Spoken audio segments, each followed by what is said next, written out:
ఉమ్. నేను ఏం రివైజ్ చేస్తాం? అసలు మన కాన్సెప్ట్ ఏంటి? సిఎంఏ ఫౌండేషన్ సిఏ ఇంటరా? ఫౌండేషన్ అనా? ఫౌండేషన్లో పేపర్ 4 స్టాట్స్ అండ్ మ్యాథ్స్. ఏది 40% పోర్షన్లో? మ్యాథ్సా స్టాట్సా? మ్యాథ్స్ 40%. మ్యాథ్స్లో ఎన్ని టాపిక్స్ ఉంటాయి? చాప్టర్స్ 2. స్టాట్స్లో 4. అందులో మనం స్టార్ట్ చేసింది chapter 1 statistical representation of data. Weightage ఎంత అది? 10%. ఎగ్జాక్ట్గా 10% వస్తుందా అంటే అటు ఇటు అవ్వచ్చు, ఎగ్జాక్ట్గా రావు ఎక్కడ. ఓకేనా? మహా అంటే 1 మార్క్ 2 మార్క్స్ అటు ఇటు అవుతాయి. సరే, నిన్న కొన్ని కాన్సెప్ట్స్ చెప్పుకున్నాం కదా, ఇవి ప్రాక్టికల్గా చూద్దాం ఇప్పుడు. ఓకేనా?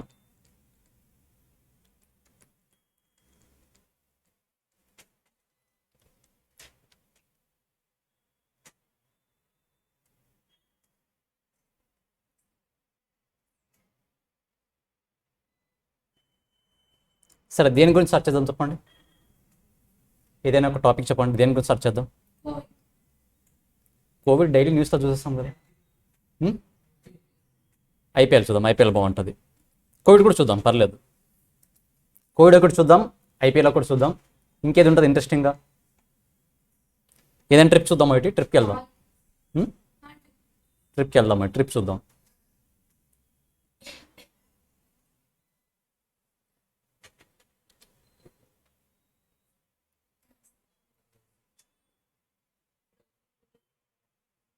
తెలంగాణ అంటే ఎంతమంది ఉన్నారు ఇక్కడ?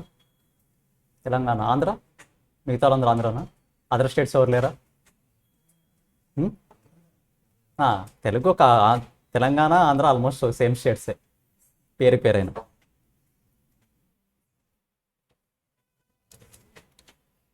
ఐపీఎల్ ఏ ఇయర్ చూద్దాం?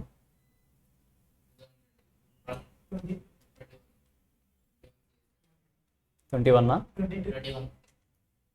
1 2 20 చూద్దాం. ఇద్దరికి వద్దు. ఓకేనా?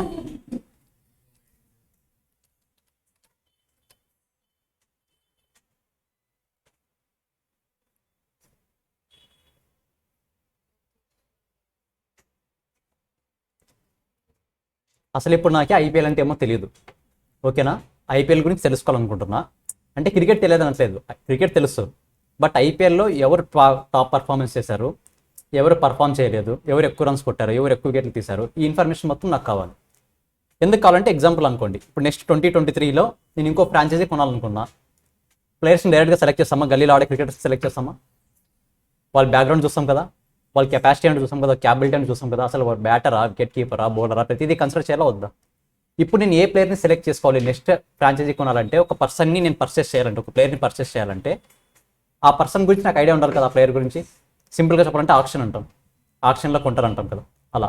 ఇప్పుడు ఆ పర్సన్ని ఎంత రేట్ పెట్టి కొనాలి ఆ ప్లేయర్ని అన్నప్పుడు అతని గురించి మనకి ఇంటెలిజెన్స్ తెలియాలా వద్దా? తెలియాలంటే ఏం చేయాలి? వాళ్ళ ఇంటికి వెళ్ళి అడగాల, సెర్చ్ చేయాలి మనం ఖచ్చితంగా, అవునా కాదా? ఇవి మనకు జస్ట్ నార్మల్గా ఉన్న స్టాట్స్ ఇవి. ఇంకా ఎగ్జాక్ట్గా కావాలంటే వాళ్ళ అఫీషియల్ వెబ్సైట్స్లో ఉంటాయి. అఫీషియల్ వెబ్సైట్లో మన డైరెక్ట్ పర్మిషన్ ఉండదు, కొన్ని రూల్స్ ఉంటాయి. కాబట్టి మనం జనరల్గా మనం అర్థం చేసుకోవడానికి కాబట్టి ఇక్కడ ఉన్న స్టాట్స్ అన్నది ఫాలో అవుదాం. ఇది ఐపీఎల్ 2020 2 years బ్యాక్ జరిగింది. 2 years బ్యాక్ జరిగిన దాంట్లో టాప్ ప్లేయర్ ఎవరు అంటే ఇప్పుడు ఏం చెప్తాం? లోకేష్ రాహుల్. సింపుల్గా మనకు బయట తెలిసిన పేరు కేఎల్ రాహుల్, అంతే కదా? ఏ టీంకి? నాకు అంతే, కేఎల్ రాహుల్ అనే పర్సన్ ప్లేయర్ నేను తెలిసింది. ఏ టీమో తెలియదు. ఓపెన్ చేసి తెలుస్తుందా లేదా? ఎన్ని మ్యాచెస్ ఆడాడో తెలుస్తుంది, ఇన్నింగ్స్ ఎన్ని ఆడాడో తెలుస్తుంది. ఏం మ్యాచ్కి ఇన్నింగ్స్కి డిఫరెన్స్ ఐడియా ఉందా? మ్యాచెస్ అంటే మ్యాచెస్లో పార్టిసిపేట్ చేయడం, ఇన్నింగ్స్ అంటే ఎన్నిసార్లు బ్యాటింగ్ చేశాడు అన్నాడు. ఒకవేళ బ్యాటింగ్ చేయలేదనుకోండి, పార్టిసిపేట్ చేశాడు, మ్యాచ్లో ఉన్నాడు కానీ బ్యాటింగ్ చేయలేదు, అప్పుడు 14 మ్యాచెస్ పడుతుంది, 13 ఇన్నింగ్స్ పడుతుంది. ఓకేనా? మ్యాచెస్కి ఇన్నింగ్స్కి డిఫరెంట్. ఎందుకంటే అనలైజ్ చేసినప్పుడు వీటి మీనింగ్స్ కూడా తెలియాలి కదా. తెలియకుండా ఎట్లా? మ్యాచెస్ 14 ఇన్నింగ్స్ 14, మరి 2 సార్లు ప్రజెంట్ చేయడం ఎందుకు? ఇంకా కూడా వేరే ప్లేయర్స్ చూద్దాం ఒకసారి, ఎవరైనా ఉంటాయి. ఇక్కడ చూడండి, Ishant Kishan, matches 14 but innings 13. ఎందుకు వచ్చింది ఆ ఛాన్స్? 14 మ్యాచెస్లోనూ ఇన్వాల్వ్ అయినాడు, కాకపోతే బ్యాటింగ్ 13 టైమ్సే చేశాడు. అర్థమవుతుందా డిఫరెన్స్ ఏంటన్నది? రన్స్, ఎవరు హైయెస్ట్ రన్స్? ఫోర్స్ ఎక్కువ ఎవరు కొట్టారు, స్ట్రైక్ రేట్ వద్దు ఇప్పుడు, స్ట్రైక్ రేట్ని ఇప్పుడు అర్థం కాదు, ఇప్పుడు వద్దు. ఎక్కువ ఫోర్స్ ఎవరు కొట్టారు, ఎక్కువ సిక్సెస్ ఎవరు కొట్టారు. 1 minute. ఓకేనా, ఎక్కువ ఫోర్స్ ఎవరు కొట్టారు, ఎక్కువ సిక్సెస్ ఎవరు కొట్టారు, ఇవన్నీ మనకు కావాలంటే ఇలా ఏదో ఒక స్టాట్స్ ఓపెన్ చేసి తెలుస్తుంది. ఇప్పుడు మీరు ఒక ఐపీఎల్ ఫ్రాంచైజీ మీరు కొనాలనుకోండి, మీకు కావాల్సిన ఎగ్జాక్ట్ రిక్వైర్మెంట్ ఏదైనా చెప్పండి చూద్దాం. ఏ టైప్ ఆఫ్ ప్లేయర్ కావాలి అంటే, వికెట్ కీపర్ కావాలా, లేకపోతే బ్యాట్స్మెన్ కావాలా, లేకపోతే ఎక్కువ స్ట్రైక్ రేట్ ఉన్న వాళ్ళు కావాలా, ఆల్రౌండర్సా? చూద్దాం దొరుకుతుందేమో మనకి. సరే దీన్ని బేస్ చేసుకుని చెప్పండి, ఓన్లీ బ్యాటింగ్ బౌలింగ్ స్టాట్స్ ఉన్నాయి. బ్యాటింగ్లో ఎవరు కావాలి, ఎక్కువ స్ట్రైక్ రేట్ ఉన్న వాళ్ళు కావాలా, ఎక్కువ రన్స్ కొట్టిన వాళ్ళు కావాలా? స్ట్రైక్ రేట్ అంటే ఎంత ఎక్కువ హిట్టింగ్ ఆడతాడు అన్నది, మీకు జస్ట్ సింపుల్గా అర్థమయ్యేట్లా చెప్పాలంటే. ఓకేనా, సపోజ్ మీ టీం రిక్వైర్మెంట్స్ ఎక్కువ రన్స్ కొట్టేవాడు కావాలనుకోండి, మీరు ఆ ప్లేయర్ని సెలెక్ట్ చేసుకుంటారు. లేదు టీం రిక్వైర్మెంట్స్ ఎక్కువ రన్స్ కొట్టేవాడు కాదు, తక్కువ రన్స్ కొట్టిన స్ట్రైక్ రేట్ ఎక్కువ ఉండాలి, అంటే ఆడిన బాల్స్ తక్కువైనా రన్స్ ఎక్కువ కొట్టాలి, అలాంటి ప్లేయర్ కావాలి. ఇప్పుడు ఇద్దరులో ఎవరు ప్లేయర్ కావాలి మీకు? హైయెస్ట్ స్ట్రైక్ రేట్ కావాలా, రన్స్ కావాలా? రెండు చూద్దాం, ఫస్ట్ రన్స్ చూద్దాం, తర్వాత స్ట్రైక్ రేట్ చూద్దాం. ఇక్కడ రన్స్ వాళ్ళే ఆర్డర్ ఇచ్చేస్తారు ఎవరు ఎక్కువ రన్స్ కొట్టారు అన్నది. సో మనం కేఎల్ రాహుల్ని డైరెక్ట్గా సెలెక్ట్ చేసుకోవచ్చు. బట్ ఇప్పుడు నాకు కావాల్సిన రన్స్ కాదు, స్ట్రైక్ రేట్ కావాలి, ఎవరు ఎక్కువ హిట్టింగ్ ఆడుతున్నారని చూద్దాం ఇప్పుడున్న వాళ్ళు. ఇప్పుడు చూడండి, కేఎల్ రాహుల్ ఎక్కువ రన్స్ కొట్టినాడు, కానీ స్ట్రైక్ రేట్ ఎంత ఉంది? 129 ఉంది. సెకండ్ ప్లేయర్ చూడండి, శిఖర్ ధవన్, రన్స్ తక్కువ కొట్టాడు, బట్ స్ట్రైక్ రేట్ ఇంకా ఎక్కువ ఉంది. ఇప్పుడు మీ రిక్వైర్మెంట్ స్ట్రైక్ రేట్ అయితే ఎవరిని తీసుకుంటారు? వీళ్ళిద్దరిలో ఆల్వేస్ శిఖర్ ధవన్కి వెళ్తాం. కేఎల్ రాహుల్ని తీసుకుంటామా? అవసరం లేదు, ఎందుకంటే మన టీంలో ఆల్రెడీ ఉండొచ్చు ఎక్కువ రన్స్ కొట్టే ప్లేయర్. ఇంకా చూద్దాం, ఇంకెవరైనా ఎక్కువ స్ట్రైక్ రేట్ ఉన్నారా? 144, 134, 145,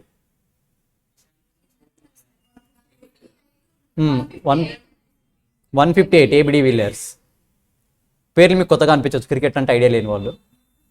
ఓకేనా, బట్ క్రికెట్ అంటే తెలిసిన వాళ్ళు ఏబిడి విలియర్స్ తెలియదు అంటే ఎవరు నమ్మరు, అవునా కదా? సో 158 ఉంది. ఇప్పుడు స్ట్రైక్ రేట్ ఎక్కువ కావాలా, రన్స్ ఎక్కువ కావాలి? మీకు స్ట్రైక్ రేట్ ఎక్కువ కావాలంటే డైరెక్ట్ ఏబిడి విలియర్స్ కొంటాం, లేదు రన్స్ ఎక్కువ కావాలంటే కేఎల్ రాహుల్. ఇది బౌలింగ్లో. ఇంకేమున్నాయి రిక్వైర్మెంట్స్? పోనీ నాకు ఎక్కువ సిక్స్లు కొట్టేవాళ్ళు కావాలి, రన్స్ కొడతారులేదు నాకు అవసరం లేదు, వన్డీస్ తీసారులేదు అవసరం లేదు, బాల్ డాట్ బాల్స్ ఆడతారులేదు నాకు అంత అవసరం లేదు, ఎక్కువ సిక్స్లు కొట్టేవాళ్ళు మాత్రమే కావాలి. చూద్దాం ఎవరున్నారు. 23, 12, 14, 6, 30 ఉంది ఒకటి. అదే 30 టాప్ ఉన్నాడు ఇషాంత్ కిషన్. ఇంకెవరు ఉన్నారని చూద్దాం. ఆల్మోస్ట్ 30 ఎవరు లేరు ఇంకా. లేదు కాబట్టి ఇప్పుడు నా రిక్వైర్మెంట్ వచ్చేసి 6 ఎక్కువ కొట్టేవాళ్ళు కావాలనుకుంటే నేను డెఫినెట్గా ఇషాంత్ కిషన్కి వెళ్తాను. సో ఇక్కడ మన స్టాట్స్ అనేవి ఒక డేటా అనేది మన దగ్గర ఉంటే ఆ డేటాను మొత్తం మనం అనలైజ్ చేయగలుగుతున్నామా లేదా? డెఫినెట్గా చేస్తున్నాం. పోనీ బౌలర్స్తో చూద్దాం ఇప్పుడు ఒకసారి.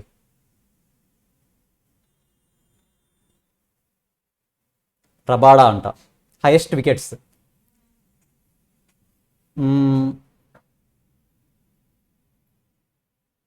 ఇప్పుడు నా రిక్వైర్మెంట్ వచ్చేసి హైయెస్ట్ వికెట్స్ తీసిన బౌలర్ కావాలి. డైరెక్ట్గా ఎవరిని సెలెక్ట్ చేస్తాం? రబాడా. కానీ నా రిక్వైర్మెంట్ వచ్చేసి హైయెస్ట్ వికెట్ తీసిన వాళ్ళు కాదు, అట్లీస్ట్ వన్ టైం అయినా 5 వికెట్స్ తీసి ఉండాలి. ఇక్కడ ఉందా లేదా 5 వికెట్స్? 0, 0, 0, 0, 0, 1 వరుణ్ చక్రవర్తి. సో ఒక డేటా ఉంది, డేటాలో చాలా ఇన్ఫర్మేషన్ ఉంది, నాకు కావాల్సిన రిక్వైర్మెంట్ తగ్గట్టుగా ఏ ప్లేయర్ కావాలో నేను సెలెక్ట్ చేసుకుంటున్నాను, అవునా కదా? సో ఇవన్నీ తెలియాలంటే స్టాట్స్ ఉండాలా లేదా మనకి? ఇప్పుడు మనం ఏదైతే చేస్తున్నామో ఒక డేటా ఓపెన్ చేసాము, ఇన్ఫర్మేషన్ చూస్తున్నాము, మనకు కావాల్సిన రిక్వైర్మెంట్ సెర్చ్ చేస్తున్నాము, సెలెక్ట్ చేసుకుంటున్నాం, సెలెక్ట్ చేసుకుని డిసిషన్ తీసుకుంటాం కొనాలా వద్దా అని. స్టాటిస్టిక్స్ అంటే సింపుల్గా ఇదే, కాకపోతే ఇక్కడ సింపుల్గా క్యాలిక్యులేషన్స్ ఉన్నాయి. మనం సిలబస్ స్టార్ట్ అయినప్పుడు కొద్దిగా డెప్త్ వెళ్తాం, ఏ ఫ్యాక్టర్స్ కన్సిడర్ చేయాలి, ఇంకా డెఫినెట్గా ఏవి తీసుకోవాలి అలాంటివన్నీ. ఓకేనా, సో ఇంకేం చూద్దాం ఇందులో బౌలర్స్ ఏమైనా ఉన్నాయా? నెక్స్ట్ మోస్ట్ 5 వికెట్స్ ఎవరు లేరు. బెస్ట్ ఎకానమీ మెయిన్గా ఇది కూడా కన్సిడర్ చేస్తాం, అంటే ఒక ఓవర్లో తక్కువ రన్స్ ఇచ్చిన వాళ్ళు కన్సిడర్ చేస్తామా లేదా? ఆల్వేస్ వికెట్స్ రేటే కాదు కావాల్సిందే, రన్స్ ఇవ్వకుండా కూడా ఉండాలి బౌలర్గా. సో ఇప్పుడు నాకు తక్కువ ఎకానమీ రేట్ ఉన్న వాళ్ళ బౌలర్ కావాలి. ఇక్కడ ఎవరున్నారు? రషీద్ ఖాన్ ఉన్నాడు, ఎకానమీ రేట్ ఇది 5.38.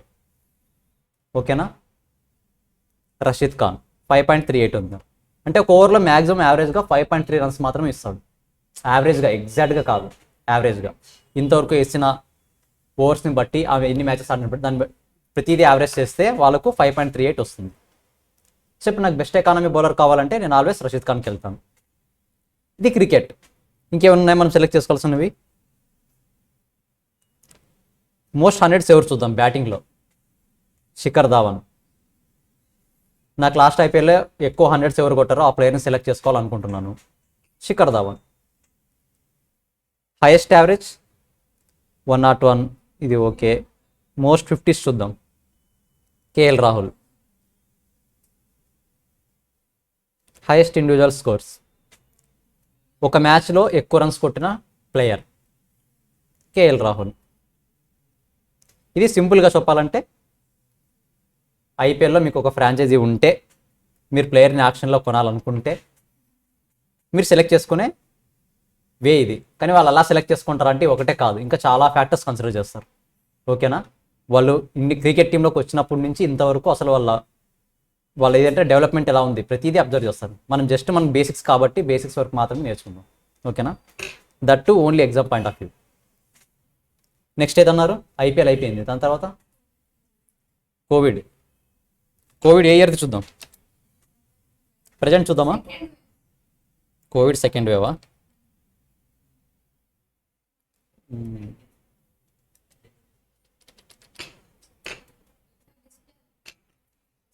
అవ్వట్లేదా? ఇంతకుముందు వరకు వచ్చిందా లేదా?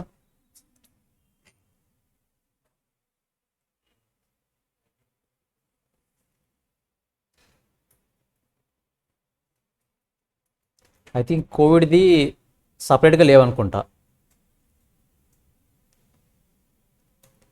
I mean first wave, second wave, third wave bifurcate చేయలేదనుకుంటా. ఏ ఇయర్లో వచ్చింది?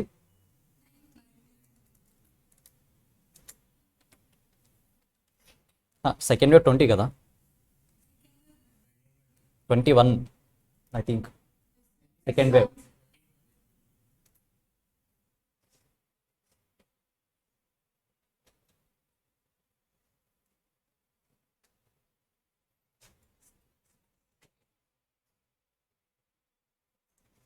స్టేట్ వైజ్ ఉన్నాయి.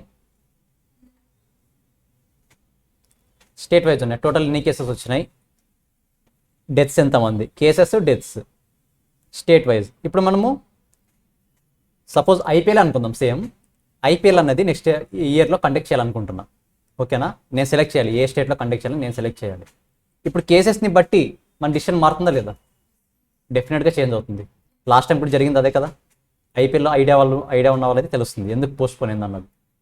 ఎక్కువ కేసెస్ ఉంటే నేను ఐపీఎల్ కండక్ట్ చేస్తానా చేయను? ఇప్పుడు ఎందుకు చేయొచ్చు కదా. చాలా కాంప్లికేషన్స్ వస్తాయి. అంటే ఈ డేటాని తీసుకొని నేను ఐపీఎల్ కండక్ట్ చేయొచ్చా లేదా అనేది డిసైడ్ అయిపోతున్నా. అవునా కదా? సేమ్ సింపుల్ అంతే, ఇంతకు నుంచి ఏముండదు. ఇంకేమైనా ఉన్నాయని చూద్దాం కోవిడ్ గురించి స్పెషల్గా.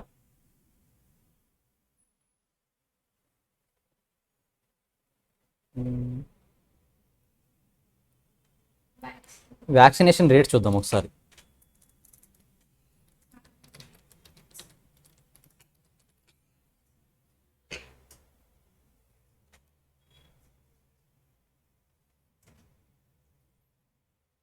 ఇక్కడ ఉంది డేటా. 198 crores ఇచ్చారంట డోసెస్, ఫుల్లీ వ్యాక్సినేటెడ్ అంటే 2 doses ఇచ్చిన వాళ్ళు. పాపులేషన్ ఎంతమంది వేసుకున్నారు? 66. రావట్లేదా?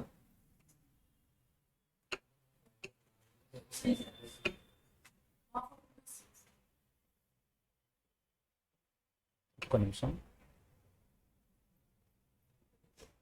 ఇప్పుడు వస్తుంది కదా. Okay,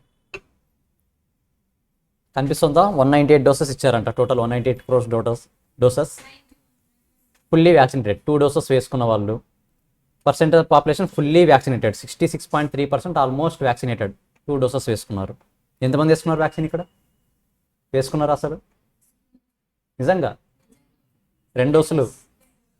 okay, వేసుకోలేదా? మీరు వేసుకోలేదా? 1 అయింది. ఇప్పుడు వస్తున్నాయి అసలు వ్యాక్సిన్స్? ఇంకేమున్నాయి కోవిడ్ గురించి తెలుసుకోవాల్సిన స్పెషల్గా మనం?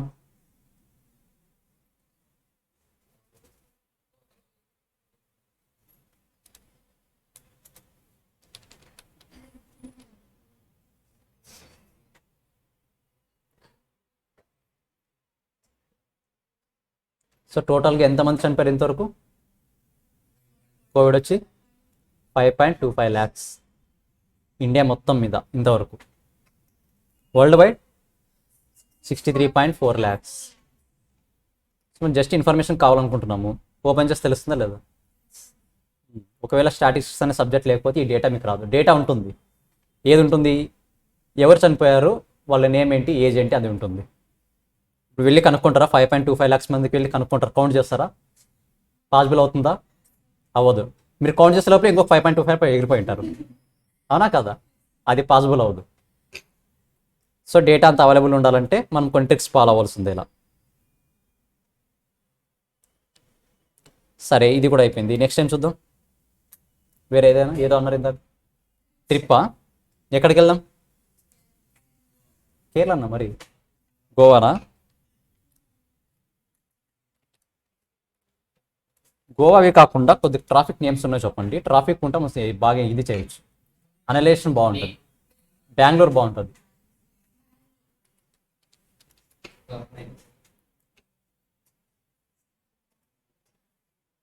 హైదరాబాద్ చూద్దాం.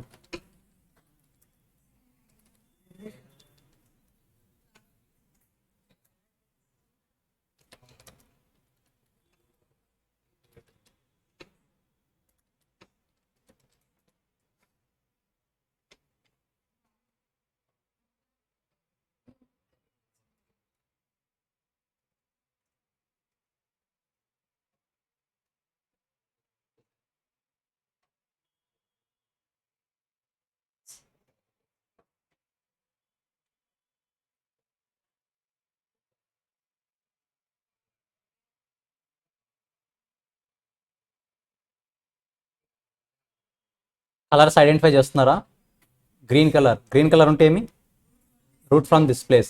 రెడ్ ఉంటే డైరెక్షన్స్, రెడ్ ఉంటే బ్లూ ఉంటే వయా. చూద్దాం ఏమనేది అసలు.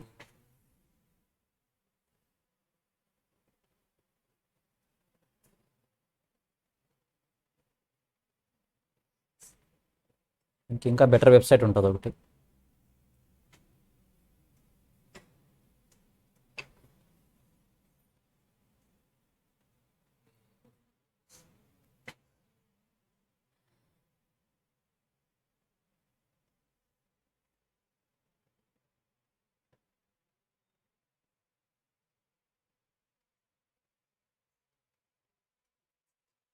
ఇది నార్మల్గా ఓపెన్ చేసాం కానీ ఇది ఎగ్జాక్ట్ ఇన్ఫర్మేషన్ కాకపోయినా నార్మల్గా ట్రాఫిక్ వెబ్సైట్స్ కొన్ని ఉంటాయి. అందులో ఓపెన్ చేస్తే ఏమొస్తుందంటే ఇలాంటి కలర్స్ చూపిస్తుంది. రెడ్ ఒకటి, గ్రీన్ ఒకటి, ఆరెంజ్ ఆర్ ఎల్లో ఏదో ఒకటి చూపిస్తుంది. మామూలుగా రెడ్ అంటే ఏంటి? ట్రాఫిక్ సిగ్నల్స్లో స్టాప్. గ్రీన్ అంటే గో. మరి ఆరెంజ్ అంటే స్టాప్ చేయమనా లేకపోతే తొందరగా వెళ్ళమనా? మీరు ఏం చేస్తారు నార్మల్గా ఆరెంజ్ సింబల్ పడితే? బండి స్టార్ట్ చేసి పెడతారా? రెడీ టు గో అని కాదు, కొన్నిసార్లు రెడ్ పడక ముందు ఆరెంజ్ పడుతుంది, అంటే రెడ్ పడే ఛాన్స్ ఉంది, స్టాప్ అవ్వండి. అది కూడా రావచ్చు కదా. సరే, మీ ఇంటర్ప్రిటేషన్ ఎలా ఉన్నా ఇక్కడ మీ మ్యాటర్ చూద్దాం. నార్మల్గా ట్రాఫిక్ సైట్స్ ఏం చూపిస్తాయంటే రెడ్, గ్రీన్, ఎల్లో. ఇప్పుడు సపోజ్ మీరు ఆ రూట్లో వెళ్ళాలనుకున్నారు అనుకోండి, ట్రాఫిక్ వెబ్సైట్ ఓపెన్ చేస్తే ఖచ్చితంగా రెడ్ సింబల్ ఉందని, ట్రాఫిక్ జామ్ హెవీగా ఉందని. వెళ్తారా అప్పుడు? ఎందుకు? వెళ్ళొచ్చు కదా, సరదాగా ఎంజాయ్ చేయొచ్చు కదా ట్రాఫిక్లో ఉండి. తెలిసి కూడా వెళ్తామా? వెళ్ళాము. అదే గ్రీన్ ఉంటే వే ఓపెన్గా ఉంది, మీరు ఈజీగా వెళ్ళిపోవచ్చు అని. ఆరెంజ్ ఉంటే అటు ఇటు కాకుండా హెవీ ట్రాఫిక్ లేదు, ప్లస్ మరీ ఏ ట్రాఫిక్ లేకుండా కూడా లేదు, మోడరేట్గా ఉంది, మీరు వెళ్ళాలనుకుంటే వెళ్ళొచ్చు. నార్మల్ టైం పడుతుంది. డిసిషన్ తీసుకోవచ్చలేదు దీన్ని బట్టి. అంటే స్టాట్స్ అనేది లైవ్ అప్డేట్స్ జరగాలి ఇక్కడ, ఎప్పటికప్పుడు మినిట్ టు మినిట్ అప్డేట్ జరగాలి. జరుగుతుందా అంటే జరుగుతుంది, ఖచ్చితంగా జరుగుతుంది. ఓకేనా? అలాంటి వెబ్సైట్స్ చాలా ఉన్నాయి. వెదర్ రిపోర్ట్స్ ఒకటి మినిట్ టు మినిట్ అప్డేట్ అవుతుంటుంది. ఒకసారి ఏదైనా తుఫాన్ వచ్చిందంటే మన న్యూస్ ఛానల్స్ చూస్తుంటారు కదా, చెప్తూనే ఉంటారు కంటిన్యూగా ఎక్కడ వరకు వచ్చింది, ఏ స్పీడ్లో వస్తుంది, ఎప్పుడు వస్తుంది, ఏ టైంకి వస్తుంది, ప్రతిదీ. ఆ లైవ్ అప్డేట్స్ అన్నీ రావాలంటే ఖచ్చితంగా మన దగ్గర డేటా ఉండాలి ఏదైనా సరే. ఓకేనా? ఇంకేమైనా ఉన్నాయి స్పెషల్గా?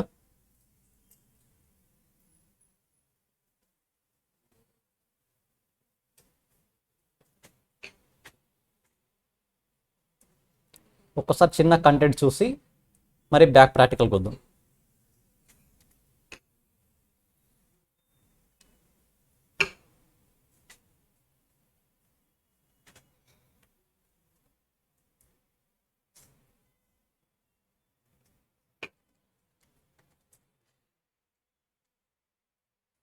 సరే ఒకసారి డేటా అనలైజ్ చేయండి.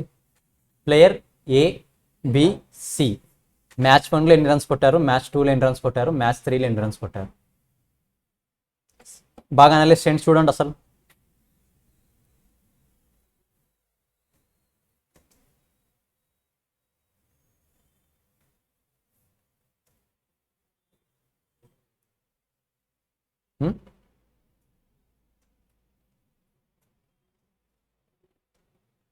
చూసారా?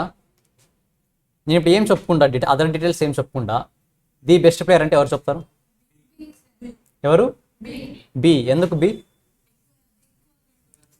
ముగ్గురు 3 మ్యాచెస్ ఆడారు. 3 మ్యాచెస్లో ఎవరు ఎక్కువ రన్స్ కొట్టారంటే బి. బి తర్వాత సి ఎన్ని రన్స్? 140. ఏ 130. 140. సో సెకండ్ ప్లేస్ ఎవరిది? సి. థర్డ్ ప్లేస్ ఏ. కానీ ఇలా డైరెక్ట్గా మనం డిసైడ్ అవ్వచ్చా? ఎందుకు?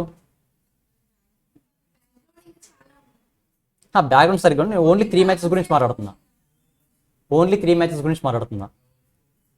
అవ్వచ్చు, ఖచ్చితంగా అవ్వచ్చు. కానీ ఆల్వేస్ పాసిబుల్ అవుతుందా అంటే 3 మ్యాచెస్ పార్టిసిపేట్ చేసి 3 మ్యాచెస్లో 3 ప్లేయర్స్ ఆడింటే పాసిబుల్ అవుతుంది. అలా కాకుండా సరే వెళ్దాం, నేను యావరేజ్ కనుక్కోవాలనుకుంటున్నా. ఓకేనా? నాకేం కావాలంటే ప్లేయర్ బి అనేవాడు ఒక మ్యాచ్కి యావరేజ్గా ఎన్ని రన్స్ కొట్టాడో కావాలి, అంతే. నాకు 3 మ్యాచెస్లో ఎన్ని కొట్టాడు, ఎన్ని మ్యాచెస్ ఆడంతా అవసరం లేదు. ప్లేయర్ బి యావరేజ్గా ఒక మ్యాచ్లో ఎన్ని రన్స్ కొడతాడు అనేది కావాలి. ఎలా వస్తుంది? యావరేజ్ ఫార్ములా ఐడియా ఉందా? సమ్ ఆఫ్ రన్స్, టోటల్ ఎన్ని రన్స్ కొట్టాడు divided by total matches. Idea ఉందా లేదు? యావరేజ్. ఈ యావరేజ్ ఎందుకు కనుక్కుంటాము అంటే నాకు పర్టికులర్గా టోటల్గా ఎన్ని మ్యాచెస్ ఆడాడు, ఎన్ని రన్స్ కొట్టాడు ఇదంతా నాకు అవసరం లేదు. ఒకవేళ ఇప్పుడు ప్లేయర్ బిని నేను ఆ టీంలోకి తీసుకుంటే యావరేజ్గా ఎన్ని రన్స్ కొట్టవచ్చు, ఎగ్జాక్ట్గా కొడతాడంటే చెప్పలేము. యావరేజ్గా ప్రీవియస్ రికార్డ్ని బట్టి ఎన్ని రన్స్ కొట్టవచ్చో మనం డిసైడ్ అవ్వగలం. ఇప్పుడు మీరు చెప్పండి, నార్మల్గా ప్లేయర్ ఏకి చెప్పండి, ప్లేయర్ ఏ యొక్క యావరేజ్ రన్స్ ఎంత? క్యాలిక్యులేటర్స్ ఓపెన్ చేయండి. 130 డివైడెడ్ బై ఎందుకు 3 మ్యాచెస్ ఆడు కాబట్టి 3. 4 మ్యాచెస్ ఆడితే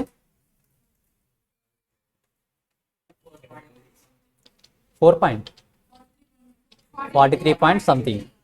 సరే చూద్దాం, ఏకి ఎంత వస్తుంది? 43.3. బికి ట్రై చేయండి. నాకు ఇప్పుడు కావాల్సిన రిక్వైర్మెంట్ బికి అట్లీస్ట్ ఒక మ్యాచ్కి ఎన్ని రన్స్ కొడతాడు యావరేజ్గా? 50. సికి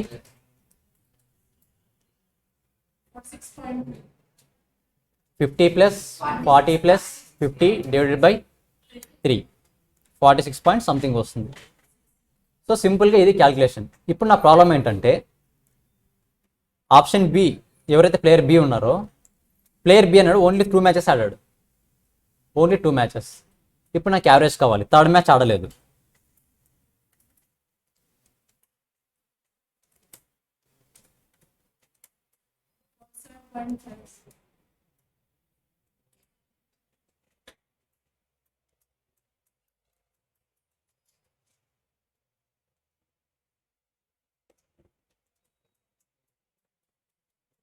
సరే player B only first and second match మాత్రమే ఆడాడు. నాకు ఇప్పుడు యావరేజ్ కావాలి, ప్లేయర్ బి యొక్క యావరేజ్. ఎలా చేశారు? 55 ప్లస్ 40 డివైడెడ్ బై 2నా 3నా? 2. ఎందుకు 3 కాదు? ఓన్లీ 2 మ్యాచెస్ ఆడాడు కాబట్టి. ఇప్పుడు ఇదే కేసులో చూడండి, ప్లేయర్ ఏ 3 మ్యాచెస్ ఆడాడు, ప్లేయర్ బి 2 మ్యాచెస్ ఆడాడు, ప్లేయర్ సి 3 మ్యాచెస్ ఆడాడు. ఇప్పుడు వీళ్ళ ముగ్గురులో నాకు బెస్ట్ యావరేజ్ ఉన్న వాళ్ళు ఎవరు కావాలంటే ప్లేయర్ బికి బై 3 వేసామా బై 2 వేసామా? బై 2 వేస్తాం, ఎందుకంటే ఆడింది 2 మ్యాచెస్. అంటే ఇప్పుడు నీకు జనరల్గా చెప్పొచ్చా లేదా, ఒక ప్లేయర్ని ఒక మ్యాచ్ ఆడిస్తే యావరేజ్గా ఎన్ని రన్స్ కొడతాడని? బై 3 వేస్తే రాంగ్ ఆన్సర్ వస్తుంది మరి, అవునా కదా? ఎందుకంటే ప్లేయర్ బి అన్నాడు ఓన్లీ 2 మ్యాచెస్ మాత్రమే ఆడు కాబట్టి బై 2 వేస్తాం. ఇది సింపుల్ క్యాలిక్యులేషన్ యావరేజ్ అంటే. ఫర్దర్గా వెళ్దాం కొద్దిగా డెప్త్గా. కొంచెం కాన్సెప్ట్ డిస్కస్ చేసి మరీ ఫర్దర్గా వెళ్దాం. అసలు స్టాటిస్టిక్స్ అంటే ఏంటి? కలెక్షన్, ఇంతకుముందు డేటా చాలా చూసాం కదా. ఐపీఎల్ తీసుకుందాం ఎగ్జాంపుల్. డేటా ఉందా లేదా? ఆ డేటా అంతా కలెక్ట్ చేస్తేనే అక్కడ ఉంటుంది కదా. కలెక్ట్ చేయాలి, క్లాసిఫై చేయాలి. ఫోర్స్ ఎవరు ఎక్కువ కొట్టారు, సిక్సెస్ ఎవరు ఎక్కువ కొట్టారు, హైయెస్ట్ టోటల్ ఎవరు, సింగిల్ మ్యాచ్లో ఎవరు ఎక్కువ రన్స్ కొట్టారు, క్లాసిఫై చేసామా లేదా? చేసాం. దాని తర్వాత ప్రజెంటేషన్, దాన్ని ప్రజెంట్ చేశారా లేదా? ఏ క్లాస్కి ఏ సెల్కి సపరేట్ డివైసెస్ ప్రజెంట్ చేశారా లేదా? ప్రజెంటేషన్. మనం అనలైజ్ చేసామా లేదా? న్యూమెరికల్ డేటా అని ఎందుకన్నా? ఆ డేటా మొత్తం న్యూమెరికలే కదా, అవునా? నంబర్సే కదా, న్యూమెరికల్ అంటే నంబర్స్, అవునా కదా? మరి స్టాట్స్ అనేది ఓన్లీ నంబర్స్ మాత్రమే వస్తుందా? క్వాంటిటీ క్వాలిటీ ఐడియా ఉందా? క్వాంటిటీ అంటే నంబర్, క్వాలిటీ అంటే క్యారెక్టర్, ఓకేనా? అది నాన్ నంబర్ అనమాట, అంటే నాన్ న్యూమెరికల్. మరి స్టాట్స్కి నాన్ న్యూమెరికల్ యూజ్ చేయొచ్చా లేదా? జస్ట్ గెస్ చేయండి. చేయలేమా? ఏబిసి అనే 3 పర్సన్స్ ఉన్నారు. వీళ్ళు ముగ్గురులో ఎవరు హానెస్ట్ అంటే నేను చెప్పగలనా? దీన్ని స్టాట్స్ యూస్ చేసి చెప్పగలనా? చెప్పలేను. ఎలా చెప్తారు? ట్రై చేయండి, చెప్తారా? అదే అలా కాకుండా ఎవరు ఎక్కువ హానెస్ట్ అని నాకు తెలిస్తే ర్యాంకింగ్ ఇవ్వచ్చు కదా. ఫస్ట్ ఎవరు, సెకండ్ ఎవరు, థర్డ్ ఎవరు. ఇప్పుడు నాకు నాన్ క్వాంటిటేటివ్లో ఉన్న డేటా క్వాంటిటేటివ్గా కన్వర్ట్ చేసుకున్నాను, అవునా కదా? ఇప్పుడు స్టాట్స్ యూస్ చేయొచ్చు నేను, ఎందుకంటే నంబర్ ఉంది కదా నా దగ్గర. కాబట్టి ఏదైనా నాన్ క్వాంటిటేటివ్ డేటా ఉంటే దాన్ని ఏదో ఒక బేస్ తీసుకొని క్వాంటిటేటివ్గా కన్వర్ట్ చేస్తాం. కన్వర్ట్ చేసి దానికి స్టాట్స్ యూస్ చేస్తాం, ఓకేనా? ఒకసారి 4 పాయింట్స్ చదవండి. Collection, classification, analysis and interpretation. ఒక్కసారి చదవండి. మెటీరియల్ వచ్చింది కదా ఆల్రెడీ. స్టాటిస్టిక్స్ అంటే only 4 points: collection, classification, presentation, analysis, అంతే. ఇది చేస్తే స్టాట్స్ ఓవర్. సరే, నెక్స్ట్ చూడండి. ఇది ట్రై చేయండి, ఇంట్రెస్టింగ్గా ఉంటుంది, ట్రై చేయండి. మీకు మెటీరియల్లో చెప్తాను, నెక్స్ట్ ఉందని చెప్తాను.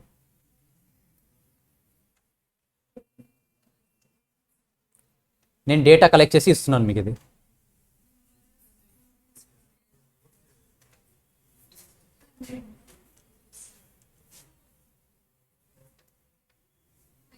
డేటా అర్థమవుతుందా? Number of students return the exam 100. దాంట్లో బాయ్స్ 50 ఉన్నారు, గర్ల్స్ 50 ఉన్నారు. Number of students qualified the exam 60 members qualify అయ్యారంట. అంటే మిగతా 40 ఏమైనట్టు? ఫెయిల్ అయినట్టు. అందులో బాయ్స్ 30 ఉన్నారు, పాస్ అయిన దాంట్లో గర్ల్స్ 30 ఉన్నారు. నంబర్ ఆఫ్ స్టూడెంట్స్ ఆబ్సెంట్ అంట. నా డౌట్ ఏంటంటే ఫెయిల్ 40 స్టూడెంట్స్ కదా, ఆ 40లో 20 ఉంటారా ఉండరా? జస్ట్ థింక్ చేయండి. క్వశ్చన్ బాగా వినండి. Number of students qualified the exam 60. Total 100 members రాశారు, 60 క్వాలిఫై అయ్యారు. మిగతా వాళ్ళు ఎంత? 40. కింద నంబర్ ఆఫ్ స్టూడెంట్స్ ఆప్షన్ 20 అని ఉంది. ఆ ఫెయిల్ అయిన వాళ్ళు 20% ఉంటారా ఉండరా? ఉండరా? ఉండకపోతే ఏమవుతుందో క్యాలిక్యులేషన్ చేద్దాం. టోటల్ ఎంతమంది పాస్ అయ్యారు? వెయిట్ చెప్పండి, ఇక్కడ టోటల్ ఎంతమంది పాస్ అయ్యారు? 60 పాస్ అయ్యారు. ఆ ఫెయిల్ అయిన వాళ్ళు ఎంతమంది? టోటల్ ఎంత? 60 + 40 ఎంత?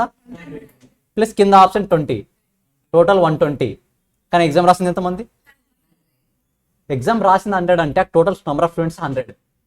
మనకు టోటల్ ఎంత వస్తుంది? 120 వస్తుంది. కరెక్టా కాదు? అది కరెక్ట్ కాదు. ఇక number of students return plus number of students క్లాస్లో ఉన్నది రెండు ఒకటే, ఓకేనా? మేబీ మీరు అక్కడ కన్ఫ్యూజ్ అయి ఉంటారు. సో మామూలుగా ఆప్షన్ అంటే ఫెయిలా కాదు? బేసిక్ సెన్స్ కదా, అవునా కదా? ఇప్పుడు ఆ 40లో 20 ఉన్నారు లేదు మరి ఫైనల్గా? డెఫినెట్గా ఉంటారు. దీన్ని మీరు సింపుల్గా ఒక చార్ట్ ఫామ్లో ప్రజెంట్ చేయగలరా? నేను ఎలా ప్రజెంట్ చేయాలో చూపిస్తా, ఓకేనా? Total number of students 100. దీన్ని ఇప్పుడు నేను బైఫర్కేట్ చేయాలి. 100లో బాయ్స్ ఎంతమంది, గర్ల్స్ ఎంతమంది? 50-50 ఉందా? ఆ డేటా ఉందా మీ దగ్గర? ఉంది. ఇప్పుడు బాయ్స్లో ఎంతమంది ఫెయిల్ అయినారో కావాలి, ఎంతమంది పాస్ అయినారో కావాలి, ఎంతమంది ఆబ్సెంట్ అయ్యారో కూడా కావాలి, ఓకేనా? మరి బాయ్స్ని ఎన్ని సెగ్మెంట్స్తో డివైడ్ చేయాలి నేను ఇప్పుడు? ఎందుకు? ఫస్ట్ సెగ్మెంట్ ఏంటి? పాస్ అయిన వాళ్ళు, ఫెయిల్ అయిన వాళ్ళు, ఆబ్సెంట్ అయిన వాళ్ళు. చూద్దాం. Pass 30, fail 10, absent 10. ఫెయిల్ 10 అని ఎలా చెప్పగలను ఎగ్జాక్ట్గా? ఫెయిల్ అయిన పీపుల్ 10 అని ఎలా చెప్పగలను? టోటల్ 50 మెంబర్స్ ఉన్నారు. పాస్ అయిన వాళ్ళు 30, ఆబ్సెంట్ అయిన వాళ్ళు 10. టోటల్ ఎంత అయింది? 40. ఇంకా మిగతా బ్యాలెన్స్ 10. ఇప్పుడు మీరు ఏదైతే 10 అని చెప్పారో ఫెయిల్ అయిన వాళ్ళు, ఎగ్జామ్లో రిపీటెడ్గా అడుగుతున్న ఒక క్వశ్చన్. ఇలాగే సింపుల్గా ఉంటాయి, మరి ఈ డిఫికల్ట్గా ఉండవు మీకు. ఓకేనా? డేటా ఇస్తారు, దాంట్లో ఏదో ఒక వాల్యూ కనుక్కోమంటారు. ఇప్పుడు సేమ్ గర్ల్స్లో చెప్పండి. పాస్ అయిన వాళ్ళు 30, ఆబ్సెంట్ అయిన వాళ్ళు మిగతా బ్యాలెన్స్ 10 ఎవరు? ఫెయిల్ అయిన వాళ్ళు. అలాంటి డేటానే అడుగుతుంటారు మీకు, అంతే, కొత్తగా ఏం అడగరు. ఓకేనా? సో సింపుల్గా ఇది ప్రజెంట్ చేయాల్సిన విధానం. మీకు ప్రజెంట్ చేయమని అడుగుడు, ఎందుకంటే మనకున్నది MCQs, మల్టిపుల్ చాయిస్ క్వశ్చన్స్ కాబట్టి ప్రజెంట్ చేయమని అడుగుడు. కాకపోతే మీరు ఇది ఫాలో అవుతే ఆన్సర్ త్వరగా వస్తుంది. ఇది ఒకటే మెథడ్ ఉందా అంటే లేదు, ఇంకొక మెథడ్ కూడా ఉంది, ట్యాబులర్ ఫామ్. సింపుల్గా ఇది.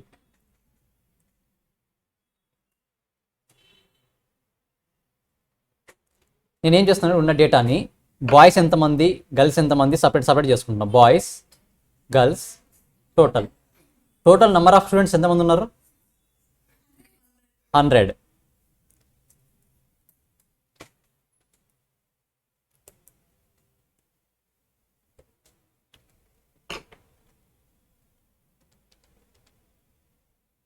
Total number of students 100.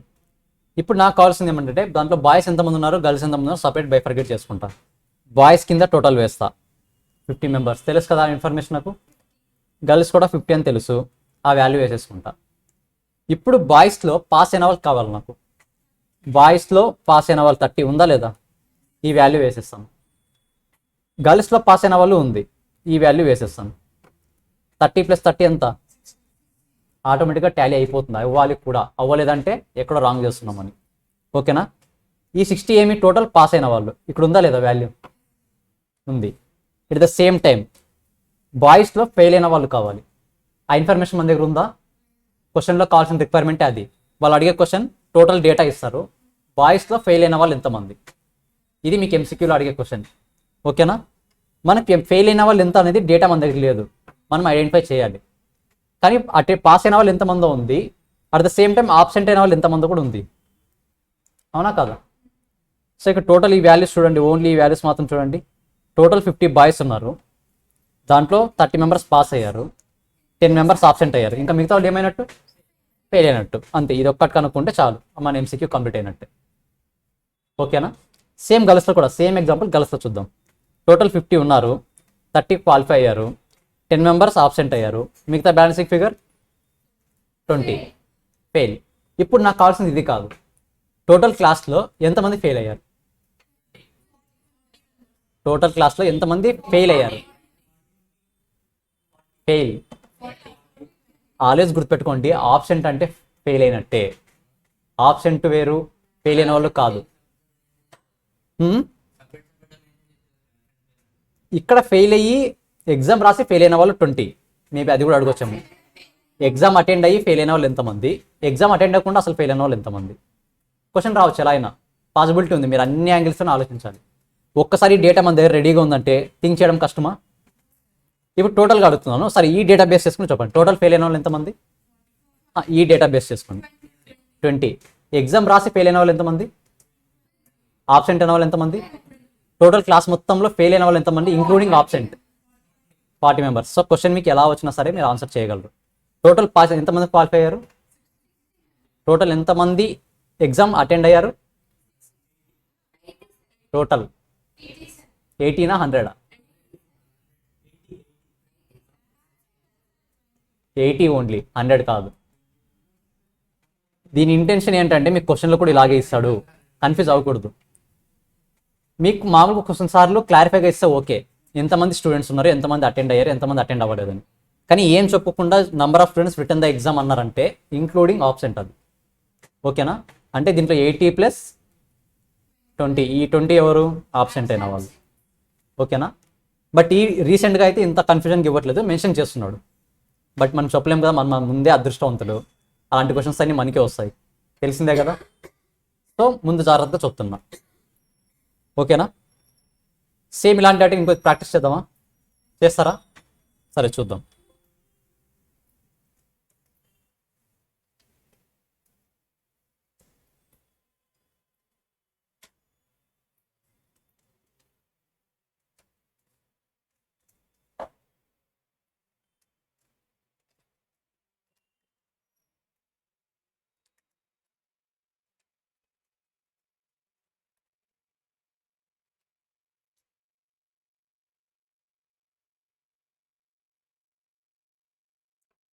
సరే, total number of students in the class. ఓకేనా? 500. Total number of students in class. ఓకేనా? దాంట్లో బాయ్స్ 300, గర్ల్స్ ఎంత ఆటోమేటిక్గా 200. ఇది నేను ఇస్తున్న డేటా, మీరు కనుక్కోవాల్సింది ఇది కాదు. బాయ్స్లో పాస్ అయిన వాళ్ళు 160, ఫెయిల్ అయిన వాళ్ళు ఎంత? గర్ల్స్లో పాస్ అయిన వాళ్ళు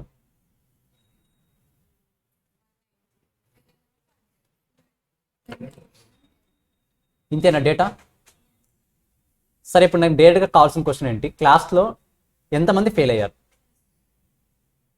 ఆన్సర్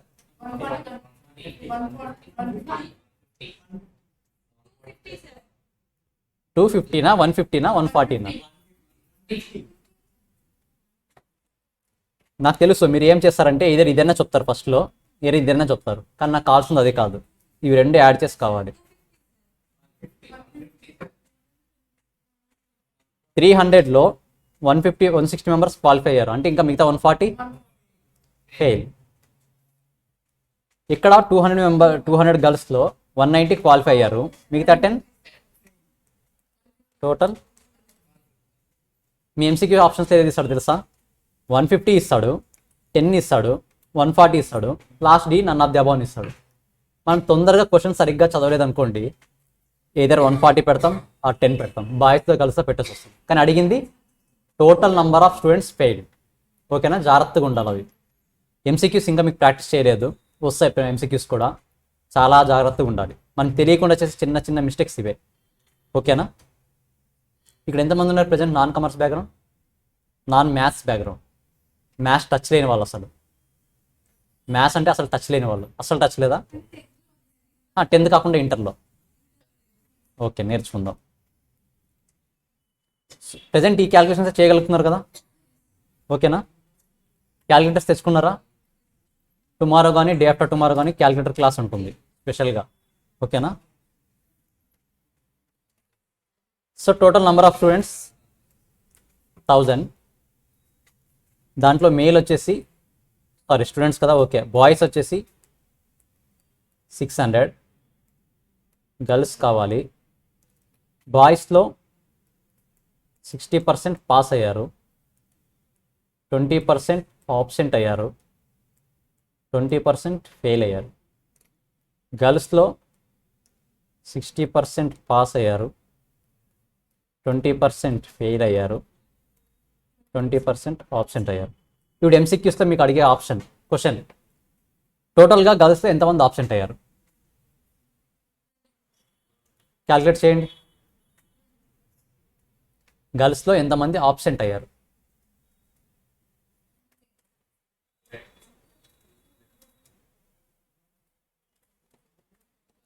నేను ఇక్కడ మీకు అర్థం అవడానికి బాయ్స్ గర్ల్స్ అని బైఫర్గేట్ చేసి ఇట్లా ఇస్తున్నాను. మీకు క్వశ్చన్లో ఇంతకుముందు మనం క్వశ్చన్ చూపించాం కదా పీపీటీలో, అలా ఉంటుంది క్వశ్చన్.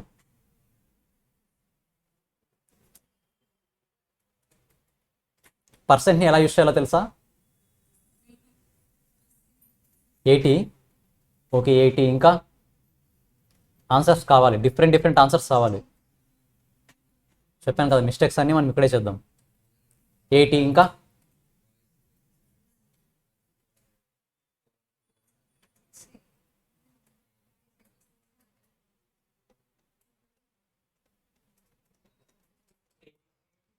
80 కాకుండా ఇంకా కొత్త ఆన్సర్స్ ఉన్నాయేమైనా? ట్రై చేయండి, వస్తాయి. సెకండ్ టైం చేస్తే ఇంకో ఆన్సర్ వస్తుంది, ట్రై చేయండి. ఆబ్సెంట్ అయిన వాళ్ళు, ఓన్లీ ఆబ్సెంట్ అయిన వాళ్ళు. గర్ల్స్లో ఓన్లీ ఆబ్సెంట్ అయిన వాళ్ళు. రిక్వైర్మెంట్ 2, టోటల్గా ఎగ్జామ్ అటెండ్ అయ్యి ఫెయిల్ అయిన వాళ్ళు. టోటల్ ఇది గర్ల్స్లో ఆబ్సెంట్, టోటల్గా ఎగ్జామ్ అటెండ్ అయ్యి ఫెయిల్ అయిన వాళ్ళు. టోటల్ ఎగ్జామ్ అటెండ్ అయ్యి ఫెయిల్ అయిన వాళ్ళు. ఎగ్జామ్ అటెండ్ అయ్యి ఫెయిల్ అయినారంటే ఆటోమేటిక్గా ఆబ్సెంట్ వాళ్ళని పక్కన పెట్టేసేయాలి. 200 ఇంకా చూద్దాం కరెక్టా కదా, చెక్ చేద్దాం. 200 ఇంకా కొత్త ఆన్సర్స్ ఉన్నాయి ఏమైనా?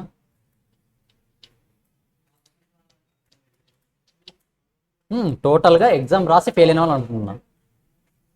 సరే, టోటల్గా ఫెయిల్ అయిన వాళ్ళు, ఎగ్జామ్ రాసారైతే సంబంధం లేదు, టోటల్గా ఫెయిల్ అయిన వాళ్ళు 400 షోరా? 400ఏనా? సరే చూద్దాం అసలు కరెక్టా కాదు ఇవి. టోటల్ ఎంతమంది ఉన్నారు? 1000. దాంట్లో బాయ్స్ ఎంతమంది, మిగతా గర్ల్స్ ఎంతమంది ఉంటారు? ఇంకా ఆటోమేటిక్గా 400. ఇప్పుడు ఇలా క్యాలిక్యులేట్ చేయాలంటే మన ఫస్ట్ రిక్వైర్మెంట్ ఏంటి? గర్ల్స్లో ఆబ్సెంట్ అయిన వాళ్ళు 400 ఇంటూ 20%. అంతే. క్యాలిక్యులేట్ చేస్తారు? అది డౌట్ ఉంటే ఒకసారి ట్రై చేయండి. 400 ఇంటూ 20% ఎంత వస్తుంది? 80. సెకండ్ రిక్వైర్మెంట్ ఏంటి? టోటల్గా ఎగ్జామ్ అటెండ్ అయ్యి ఫెయిల్ అయిన వాళ్ళు. ఓకేనా? గర్ల్స్ ఆల్రెడీ ఉంది, సారీ బాయ్స్ ఆల్రెడీ ఉంది ఫెయిల్ అయిన వాళ్ళు. వీళ్ళే కదా అటెండ్ అయ్యి ఫెయిల్ అయిన వాళ్ళు. ఎంత? 20%. 600 ఇంటూ 20% అంటే 120. గర్ల్స్లో ఎగ్జామ్ అటెండ్ అయ్యి ఫెయిల్ అయిన వాళ్ళు 20%. 400 ఇంటూ 20% అంతే కదా, 80. టోటల్ 200. సెకండ్ రిక్వైర్మెంట్ కూడా వచ్చేసింది. థర్డ్ రిక్వైర్మెంట్ ఎగ్జామ్ అటెండ్ అయినా అవ్వకపోయినా టోటల్గా ఫెయిల్ అయిన వాళ్ళు. బాయ్స్ రిక్వైర్మెంట్ 20% ఉంది. So 600 into 20% 120. సేమ్ గర్ల్స్ది కూడా 400 ఇంటూ 120. కరెక్టేనా? కరెక్టేనా ఇది? మరి చెప్తూనే ఉన్నారుగా, కరెక్టేనా? ఆలోచించండి. థర్డ్ రిక్వైర్మెంట్ ఏది సరిగ్గా చూడండి. థర్డ్ రిక్వైర్మెంట్ ఎగ్జామ్ అటెండ్ అయినా అవ్వకపోయినా ఫెయిల్ అయిన వాళ్ళు. మీరు చెప్తున్నది ఏంటంటే ఎగ్జామ్ అటెండ్ అయ్యి ఫెయిల్ అయిన వాళ్ళు. టోటల్ 20 + 20 40%. ఇక్కడ 400 ఇంటూ 40%, 160 గర్ల్స్. బాయ్స్ 600 ఇంటూ 40% ఎంత? 240. 240 + 160 400 is the right answer. So confuse అవ్వకూడదు. మీరు ఆన్సర్ చెప్పారు కానీ మరి ఇక్కడ చేసేటప్పుడు తప్పు చెప్పారు. అందుకే క్వశ్చన్ కేర్ఫుల్గా చదవాలనేది. ఓకేనా? జస్ట్ ఇలాగే ఉంటాయి అన్నీ మీకు తెలుసు ఆన్సర్స్, కాకపోతే కన్ఫ్యూజ్ చేస్తుంటాడు. క్వశ్చన్ చదివేటప్పుడు చాలా జాగ్రత్తగా చదవాలి. ఎంసీక్యూస్ ఎలాగో ప్రాక్టీస్ చేస్తాం, ప్రాబ్లం లేదు. ఓకేనా? సో సింపుల్గా ఇది. ఏమైనా డౌట్స్ ఉన్నాయి ఈరోజు క్లాస్లో? చాలా సింపుల్గా ఉందండి. స్టాట్స్ చాలా చాలా సింపుల్. బేసిక్ మ్యాథ్స్ వస్తే చాలు.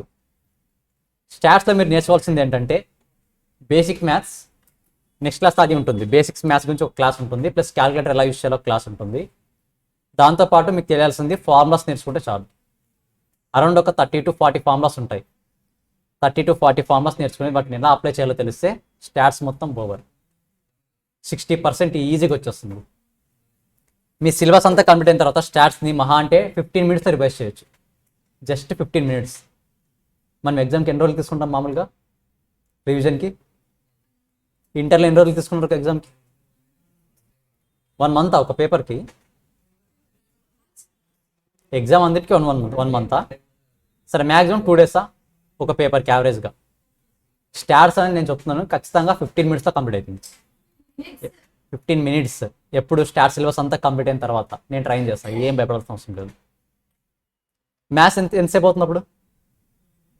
మీరు మ్యాథ్స్లో స్ట్రాంగ్ ఉంటే 30 minutes, కొంచెం స్ట్రాంగ్ లేమంటే మ్యాక్సిమం 1 hour. సో టోటల్గా ఎగ్జామ్ ముందు రోజు మీరు 7కి లేసి 8:30 లోపు పేపర్ 4 మొత్తం రివైజ్ చేయొచ్చు. ఓకేనా? ఎక్కువ టెన్షన్ పడాల్సిన అవసరం లేదు. జస్ట్ ఫార్ములాస్ నేర్చుకుంటే చాలు. కాన్సెప్ట్ ఎలాగో ఇక్కడ నేర్చుకుంటారు. ఫార్ములాస్ కాన్సెప్ట్ పరంగా నేర్చుకుంటారు. At the same time number of times repeat చేసామంటే ఆ కాన్సెప్ట్ ఫార్మాస్ ఈజీగా గుర్తుండిపోతాయి మనకి. ఓకేనా? బట్టి కొట్టాల్సిన అవసరం అస్సలు లేదు, హ్యాడ్ చేయాల్సిన అవసరం అస్సలు లేదు. ఓకేనా? సో సింపుల్గా ఇది. ఏమైనా డౌట్స్ ఉన్నాయి ఈరోజు క్లాస్లో స్పెసిఫిక్గా? ఏమి లేవా?